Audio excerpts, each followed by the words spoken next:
Hey, what's up, everybody? My name is Moss, and in this video, I want to talk about why I think a lot of people are giving up on their desire to get into a tech job, and also why a lot of tech workers are burnt out from working in tech.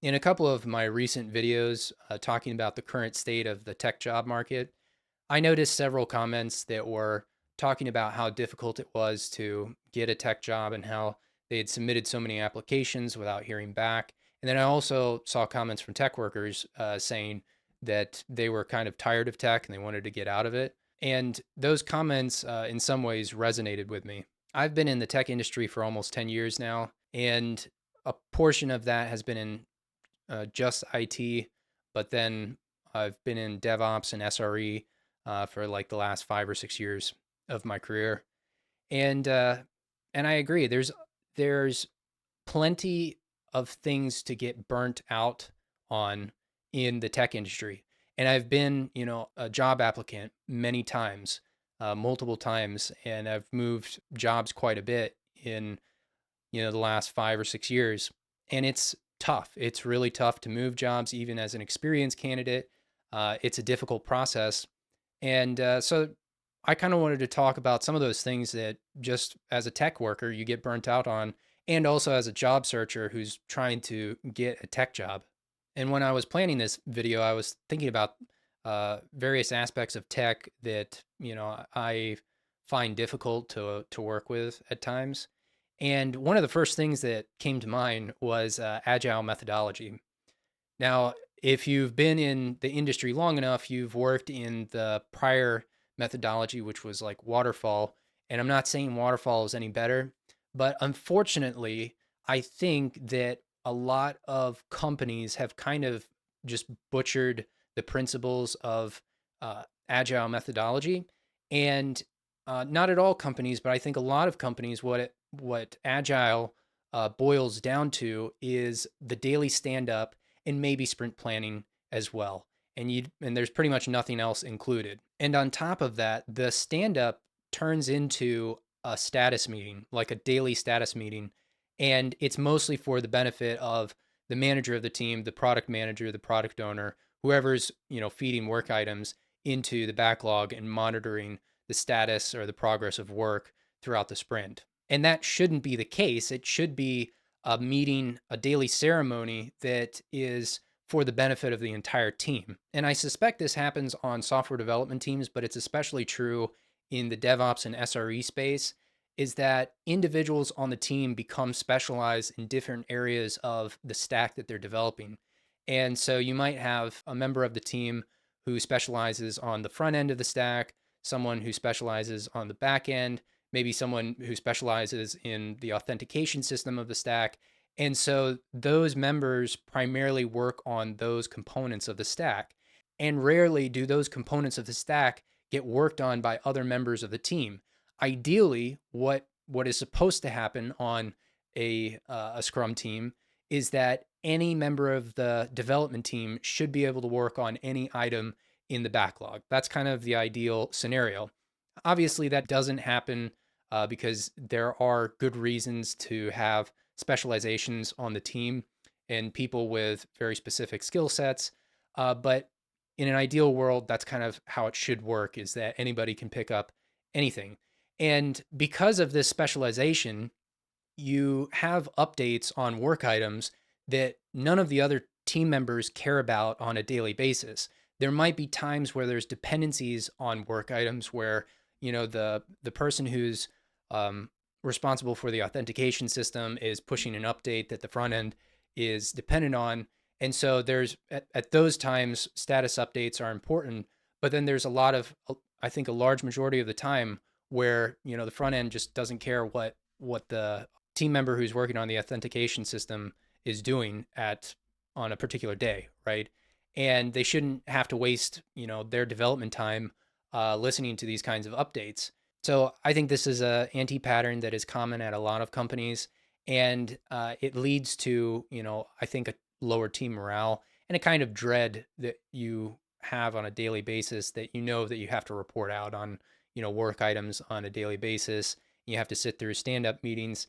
And there's a lot of other things that happen in stand-ups. I've seen some pretty dysfunctional stand-ups in the past where certain members will take up too much time when they're reporting out, and so they'll talk for like several minutes, or they'll bring up some sort of issue that they're having, and then the team starts like problem solving the issue in the middle of stand up, and so the stand up like lasts for an hour and a half or something like that. And I think it's something that kind of is a contributing factor to burnout for a tech worker. The daily stand up should include only people who are going to benefit from relevant information that is being shared by every person who is participating in the meeting. And if that means having separate and multiple daily stand ups within a single team, I think that's the way it should be. And you shouldn't have just one stand up combining a large team together with a bunch of updates that, are not related to each other's work on the team and are developed completely in parallel of each other's work. The other challenge of tech jobs is the high barrier to entry. And I think that this is something that, causes a lot of people to um, give up on getting into tech and getting a tech job, because there's really two aspects to this. First, you need a technical education in a related field to, computer science, computer engineering, or some other engineering degree like electrical engineering. And computer science in particular has one of the highest percentage dropout rates of any degree. And you could speculate why this is, but I think there's multiple factors. One, I think a lot of people don't realize, how challenging studying computer science can be, because it's in some ways it's interdisciplinary, where it requires both math, and then you have like this other side of with programming and stuff like that, and system design concepts. Also, I think people get into these degree programs and they have an idea of what computer science is in their head, but then once they start doing, a computer science program, it that doesn't align with what they thought it would be, and so they realize that they, for whatever reason, they just don't like computer science, and so they'll drop out and pursue a different degree. And the other aspect of this high barrier to entry is the tech interview process, which is well known, and everybody hates this process because not only is it a highly technical process, but it's also really drawn out. I think this is especially true in recent years, but you end up having to go through like 3, 4, 5, 6 interviews, rounds of interviews, and companies kind of have this expectation that you're just going to make time. And on top of that, the content of the interviews oftentimes doesn't align with the job responsibilities. And, a perfect example of this is the Leetcode that a lot of companies will use in interviews. They'll ask you to do, Leetcode problems, and then the work that you would actually do on the job will utilize the same, very few of the same kind of principles that you need in order to solve Leetcode problems. I think most people would agree that the current tech interview process is to some extent just broken, and it doesn't properly evaluate people's skill set in a way that maps their skill set to what is actually needed on the job. So I empathize with folks who are going through the process and getting a technical education. They get their 4-year computer science degree, and then you feel like, okay, I'm ready. I can get a job. I prepared. I did the right degree. But then you're met with this gauntlet of an interview process. And the interview process is something that you're not even prepared for, that school prepares you for. You have to do Leetcode and like system design questions and all this other stuff. Some of that content may have been taught in school, but a lot of it isn't. And so there's like this intermediate step that you have to study independent from school or independent from prior experience. If you've done any actual professional experience, you have to study just for the interview process. And then once you get on the job, a lot of your work probably won't even be related to subjects that you studied in your computer science program. And, a lot of the things that you learned in the program are not even going to be relevant for the work that you're doing on the job. So I think there's this huge disconnect between the actual professional tech world and the academic world that the tech job market requires you to go through regardless. And the programs, the academic programs, aren't properly preparing you for entering into the tech workforce. And the tech workforce has this expectation that is not aligned with what uh, academic programs are currently offering. So I feel like this whole process of getting the technical education, having to go through this horrible interview process multiple times, and dedicating a lot of time to the interview process also results in people, basically just dropping out from tech and pivoting into a different role or even a different industry because they just don't want to deal with what's required in getting a tech job a lot of the time. And I totally, understand why, because the process is broken and it's frustrating as well. Now, when 2020 happened, or after 2020 occurred, uh, the world was just, falling apart and things were just really wild. But, companies still expected us to continue being productive at home and continue working and just pretend like, everything was fine and ignore all of the things that were impacting our lives at the time.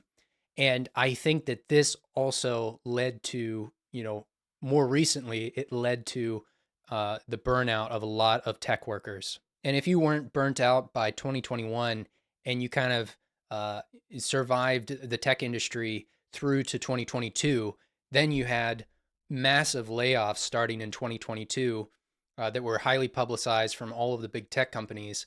And this has continued for like the last 2 years where we've had all of these tech layoffs.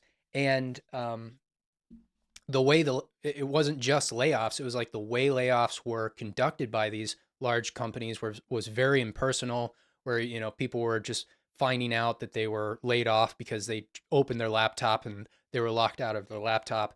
So I think that a lot of folks, even if they didn't get laid off, were their morale was hurt. It definitely added a lot of stress to people's lives. And for those that were laid off, have been put in potentially difficult financial situations, and they're under a time crunch to find another job, which during 2022 was extremely difficult. I interviewed for 6 months from like March to, I think it was from March to November that I interviewed. And during that time, I had a bunch of interviews. I got really close to offers. And then multiple times I got, well, right before the offer, they're like, we actually canceled this role. Or right before the offer, we found a better candidate. And I only got one offer after like 6 months of like hardcore interviewing, just continuously interviewing. And it was very demoralizing to have to go through that process. So I can't, and I had a job at the time, so I can't imagine if you had been laid off and then going through that process in 2022. For sure, you would have been burnt out from tech. You would have been sick of tech if you had to go through that process in 2022. And it's not as though layoffs were isolated to last year. If you look at the beginning of this year, there's also been a large wave of layoffs at the beginning of the year. And now we're starting to see a slight uptick in layoffs again right now. And I think following the layoffs, a lot of people had a change in the relationship that they had with their work and their company, partially because of how layoffs were conducted. I mentioned that they were very impersonal. You just kind of find out by trying to log into your laptop, right? So this relationship that they thought that they had with their company didn't actually exist. The company saw them as a resource that they could no longer afford, and so this, along with maybe even working from home, this is kind of like a side effect of working from home for the last several years. Uh, I think people started reprioritizing things in their lives and maybe putting work lower as a lower priority, and prioritizing like spending time with friends and family over work. I think work was a higher priority for people prior to 2020, and especially prior to the layoffs in 2022. And their work kind of defined them. And I think that now people are redefining themselves and they're finding out who they are, which is also leading to either burnout as a tech worker, or if they're previously trying to get into tech, now they think that maybe they don't actually want to get into tech and they want to pursue something else. Besides the layoffs, I think another factor that leads to burnout in tech workers is the work life balance. Work life balance is a pretty big variable in tech. I know, over maybe 2020 and 2021, you saw a lot of like TikToks and people posting uh, their day in the life as a tech worker. And they're saying that they only worked like 2 hours a day and they're napping the whole day and stuff like that. But it's really like there's two sides of the tech industry, and this can just heavily depend on the company, or it can even depend on the team that you're on within a company. Work life balance can be in two extremes in the tech industry. So if you land in a company where, like a tech startup, for instance, you're not going to have very good, you're likely not going to have a good work life balance. And you're going to be working on tight deadlines. You might be in a company where you have to do a lot of like firefighting issues. And this can also lead to, burnout pretty often. And not only the work life balance, but also the work itself isn't always satisfying. There's a lot of work that you're going to end up doing that is not something that you want to work on. It might be tedious work that doesn't seem to have a lot of impact on the stack that you're working on, but it's work that has to get done. It's just kind of the laborious work that you have to do day to day, and that kind of work isn't really motivating. You just have to get through it. You're not always going to be working on some fancy shiny product that everyone wants. And even if you are like participating or contributing to one of the products that's like really popular that everybody knows about, the chances of you working on like the leading features of those products are not that high, right? You're going to be working on, maybe you're working on like the authentication system, and there's nothing wrong with that. It's just like the nuts and bolts of the system, and some of it's kind of boilerplate code, or boilerplate work that you have to complete. Um, but it's not super exciting work, right? Is my point. And tech is filled with that kind of work. It's not it's not always just like a flashy tech job. So I say all this because I want to acknowledge, the sentiment that does exist, I think, with a lot of folks, and agree that, to some extent I myself have been burnt out from a lot of these things in tech that I previously mentioned.